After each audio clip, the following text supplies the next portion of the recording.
Assalamualaikum warahmatullahi wabarakatuh. Perkenalkan, kami dari kelompok 6 ingin mempresentasikan apa itu Big Data.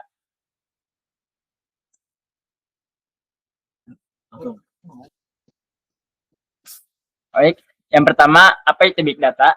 Big Data adalah istilah yang digunakan untuk mendeskripsikan koleksi data yang sangat besar dan kompleks, sehingga alat pemrosesan data tradisional dan aplikasi database konvensional tidak mampu lagi mengumpulkan, mengelola, dan memprosesnya dalam jangka waktu yang wajar.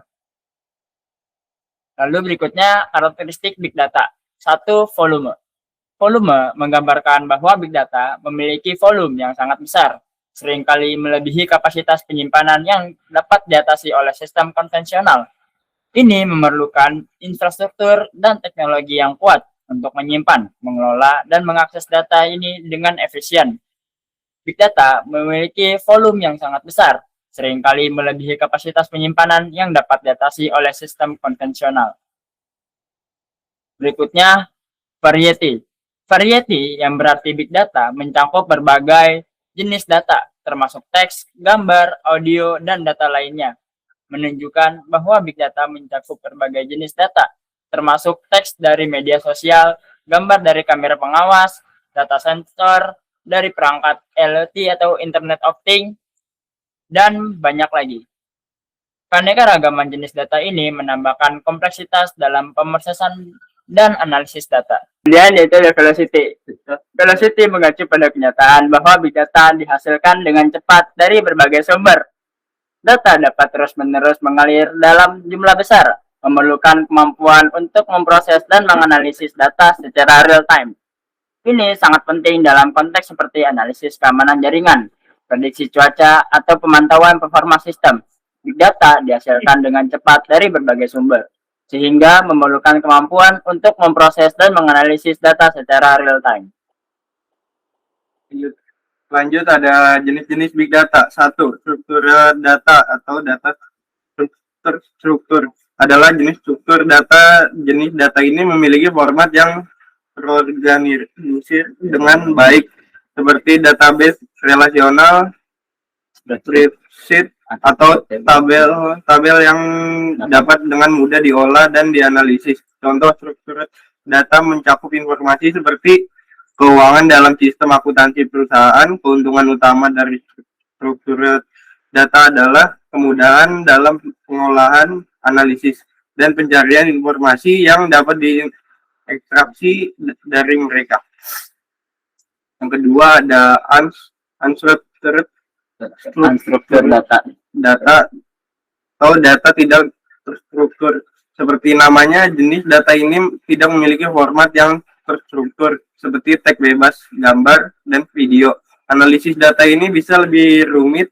Unstructured data yang merupakan jenis data kedua, tidak memiliki format yang terstruktur. Ini termasuk data dalam bentuk teks bebas, gambar, audio, video, dan banyak lagi.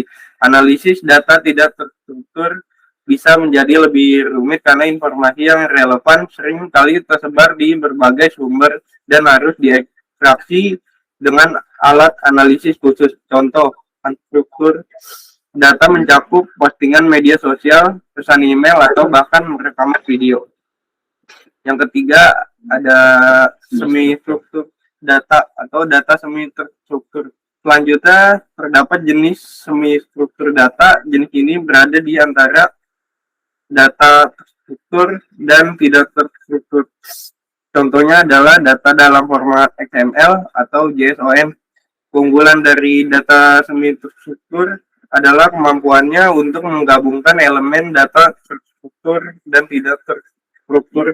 Contoh dari semi-terstruktur data termasuk data sensor dari perangkat IoT yang dapat berisi informasi terstruktur tentang suhu dan kelembapan bersama dengan teks bebas yang menjelaskan situasi. Kemudian ada fungsi Big Data. Yang pertama ada analisis. Salah satu fungsi utama Big Data adalah kemampuannya untuk menganalisis data dengan skala yang besar dan kompleks, dengan mengidentifikasi pola, tren, dan wawasan yang tersembunyi dalam data, organisasi dapat membuat keputusan yang lebih cerdas dan strategis. Analisis data ini membantu dalam mengungkapkan informasi berharga yang mungkin tidak terlihat pada pandangan pertama, seperti preferensi pelanggan, pola pembelian, atau tingkat efisiensi operasional. Selanjutnya ada prediksi.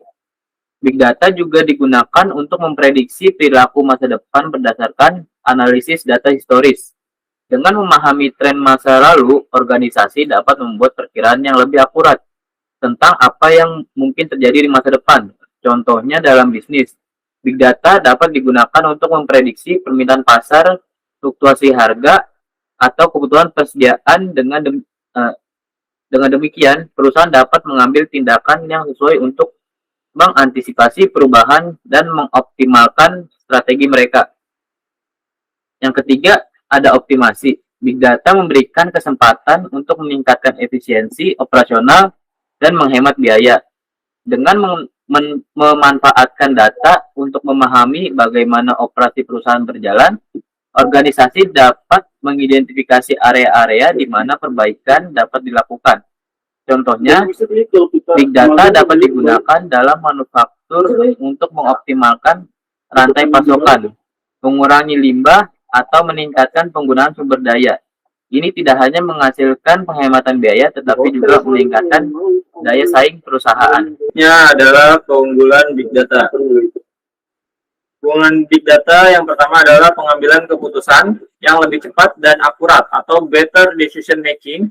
Ini adalah keunggulan paling fundamental yang dimana perusahaan tidak lagi mengambil keputusan berdasarkan firasat atau intuisi, melainkan berdasarkan fakta dan statistik nyata. Real-time insight atau dengan kecepatan velocity, big data, organisasi bisa mengambil keputusan saat itu juga.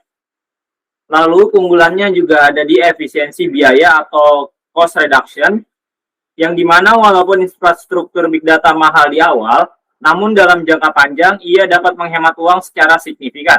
Dengan optimasi sumber daya, big data dapat membantu menemukan kebocoran atau pemborosan dalam segi operasional. Penyimpanannya juga lebih murah dengan teknologi big data seperti Hadoop dan cloud storage memungkinkan penyimpanan data dalam jumlah masif dengan biaya jauh lebih murah dibandingkan data warehouse tradisional. Lalu keunggulan big data juga ada di peningkatan kepuasan dan juga loyalitas pelanggan atau bisa kita sebut customer personalization. Big data memungkinkan perusahaan memahami pelanggan lebih baik daripada pelanggan memahami diri mereka sendiri. Dengan analisis perilaku, big data dapat melacak jejak digital untuk mengetahui kebiasaan, preferensi, dan kebutuhan pelanggan. Lalu juga dapat rekomendasi personal yang memberikan tawaran yang lebih relevan. Namun big data juga memiliki kekurangan. Kekurangannya adalah yaitu di mana masalah privasi dan juga etika atau privacy concern. Ini adalah kekurangan yang paling sering diperdebatkan. Hilangnya anonimitas dengan menggabungkan berbagai sumber data, lokasi GPS, riwayat belanja, dan juga media sosial. Perusahaan bisa membuat profil detail tentang hidup Anda yang sangat intim. Penyalahgunaan data atau kasus Cambridge Analytica adalah contoh nyata di mana data pengguna Facebook digunakan tanpa izin untuk memanipulasi opini politik dalam pemilu. Pengawasan berlebih diperlukan atau Big Brother, karyawan atau warga negara bisa merasa terus diawasi oleh algoritma yang mengurangi kebebasan pribadi. Lalu kekurangan big data juga ada di resiko keamanan data atau security risk. Menyimpan data dalam jumlah masif di satu tempat, seperti data leak, menciptakan target yang sangat menggoda bagi peretas atau hackers. Skala kebocoran jika sebuah database tradisional diretas, mungkin ribuan data hilang. Jika big data diretas, jutaan hingga miliaran data pribadi, seperti NIK, kartu kredit, alamat bisa bocor sekaligus. Serangan cyber semakin kompleks sistemnya, semakin banyak celah keamanan yang mungkin terlewatkan. Makanya kualitas data yang buruk atau data quality issues dalam dunia data berperilaku prinsip garbage in, garbage out. Data kotor, big data seringkali tidak terstruktur dan berantakan. Jika data yang masuk tidak akurat, duplikat atau tidak lengkap, hasil analisisnya akan menyesatkan. Bias algoritma, jika data historia yang digunakan untuk melatih AI mengandung bias manusia, misalnya rasisme atau seksisme dalam proses rekrutmen masa lalu, maka algoritma akan mengoptimalisasi diskriminasi tersebut. Lalu contoh implementasinya adalah di ilustrasi sederhana, seperti skenario pesan makanan. Mari kita lihat bagaimana Big Data bekerja dalam satu aktivitas sederhana, seperti pesan makan siang via ojol. Saat pencarian Anda ketik nasi goreng, Big Data mengurutkan resto berdasarkan rating, jarak, dan riwayat pesanan Anda sebelumnya, bukan acak. Order pesanan, Anda klik pesan, lalu Big Data akan menghitung estimasi waktu masak, waktu driver di jalan berdasarkan kondisi lalu lintas saat itu juga. Lalu juga ada promo yang dimana Anda dapat diskon. Big Data juga sistem tahu Anda sudah lama tidak memesan. Jika diberi diskon, selamat datang kembali agar Anda loyal lagi. Sekian, terima kasih. Wassalamualaikum warahmatullahi wabarakatuh.